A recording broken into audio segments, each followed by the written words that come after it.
Saucède est situé entre Oloron-Sainte-Marie, qui est à 12 km, et Navarins, qui se situe à 8 km. Saucède compte 132 âmes, donc ces âmes sont très acteurs de leur village. Le village compte 700 hectares. Saucède se partage en deux parties. Il y a le parti, la rue principale, c'est un village-rue bâti sur un méandre du Gave de Laurent, au niveau de sa confluence, avec le ruisseau Laurence, ici présent, et un habitat donc éclaté occupant l'espace entre Luc de Béarn, Puy de Laurent et Préchac-Navarins. Saucède vient du mot sol. Sol, vous en trouvez ici, vous voyez. Bon, le sol, ça maintient les berges d'une rivière, c'est ça qui fait que ça consolide les sols. Et c'est très très important dans notre commune d'avoir des sols. Donc.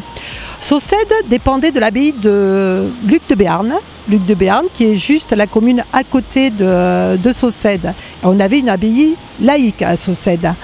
Ensuite, les abbés de Luc avaient ordonné de faire, je vous parle ça comme en histoire, avaient ordonné de faire un moulin que vous voyez ici et avaient détourné Laurence. Laurence, c'était un point stratégique parce que tout est dans la chute. Vous savez qu'un moulin, pour actionner les roues, il faut donc de la vitesse, de l'eau, d'accord? Et qu'est-ce qu'on faisait à ces moulins? Eh bien, on travaillait aussi bien le foulon, on avait également une scierie et on y venait également moudre le blé. Les abbés de Luc avaient ordonné de faire une nau. Une nau, c'est un bac qui traversait, qui nous reliait à Rennes. Alors il y avait un meunier, à ce moulin il y avait un meunier qui actionnait ce bac. Et c'est vrai qu'on allait soit à Rennes, soit ceux d'Arène venaient moudre le blé à Saucède. Les Saucédois avaient même des cochons de l'autre côté, sur des parcelles d'Arène. Donc là, la nau, c'est quand même quelque chose, vous êtes à un endroit très historique. C'est là qu'est né donc Saucède, le long du Gave de Laurent. Je me répète, mais parce que c'est très très important. Ensuite, la nau de Saucède permettait à partir du XVe siècle donc, aux personnes, aux animaux et autres de franchir le Gave. Interdiction formelle de transporter des pierres pour ne pas abîmer donc, ce bac. Qu'est-ce qu'il y a à voir à Saucède? Eh bien, à Saucède, il y a une église mentionnée dès le XIe et XIIe siècle. Qu'est-ce qu'il y avait également à Saucède? Je vous ai parlé de moulins, mais il y en avait plusieurs sur Laurence qui se jettent ici. Et donc, je vous ai parlé de foulons, de scieries, de farine, tout ça, ça faisait partie de l'économie. Et aujourd'hui, l'économie, elle est toujours activité, il y a l'activité agricole.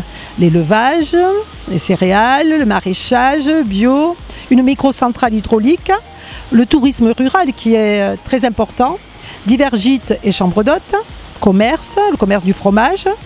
On a au niveau tourisme la pêche, parce qu'on pêche le long du Gave de Laurent, le saumon, des randonnées pédestres, des activités diverses avec des associations très actives.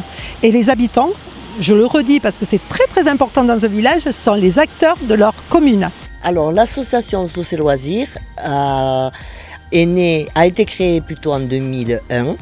Et c'est une association qui permet de réaliser, de proposer des activités diverses, des activités culturelles, des ateliers pour les enfants.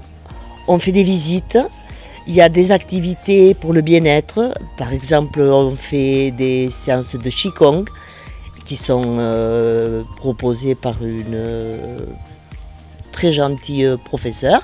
C'est une association qui est ouverte à tous. On cherche la convivialité et on cherche le plaisir de se retrouver tous ensemble, toutes les générations confondues. Mais mon métier, c'est déjà ma première passion. Voilà, je fais ça depuis 3 ans. J'ai pris la suite de mes parents qui étaient aussi agriculteurs et quand ils ont pris la retraite, donc je suis revenu à la maison pour prendre leur suite. Voilà, et ensuite donc, je m'occupe aussi du comité des fêtes, voilà, parce qu'en tant qu'enfant du village, je suis né ici, j'ai toujours vécu ici, j'étais un peu à l'école aussi ici. Voilà, enfin, j'ai toutes mes attaches ici, on se connaît tous et c'était logique que je rentre au comité des fêtes quand voilà, j'étais adolescent. Et ça fait presque 20 ans maintenant que j'y suis, donc voilà, on s'y sent bien. On est un petit groupe, on doit être 8-9 membres. Voilà, c'est pas nombreux, mais enfin on s'entend bien et puis on est on est soudés, voilà, on est devant de copains. Et on continue de participer au comité des fêtes parce que c'est surtout un moyen de se voir, parce que le reste de l'année on ne se voit pas forcément, chacun est parti faire sa vie un peu à droite à gauche, sur Pau ou ailleurs. Et on se retrouve tous le week-end des fêtes. Et voilà, donc ça nous fait plaisir. Et puis ça fait aussi plaisir de créer un événement dans le village et de réunir les habitants. Et voilà, parce qu'au final on est un peu comme une famille, c'est un petit village quoi, donc voilà. Mais ce marché en fait il a vu le jour parce que je suis maraîcher bio et c'est pour moi une reconversion professionnelle qui a maintenant 6 ans. Et au début de mon activité, donc aujourd'hui je produis sur le village, mais au début je produisais sur Pau. Et on a eu l'idée avec Martine de proposer les légumes aux gens du village et donc d'installer une table ici devant le parvis de l'église tous les vendredis soirs pour clôturer la semaine. Et c'est comme ça qu'il est arrivé que maintenant on a doublé le marché avec Gilles qui nous rejoint et ses produits fermiers. Voilà.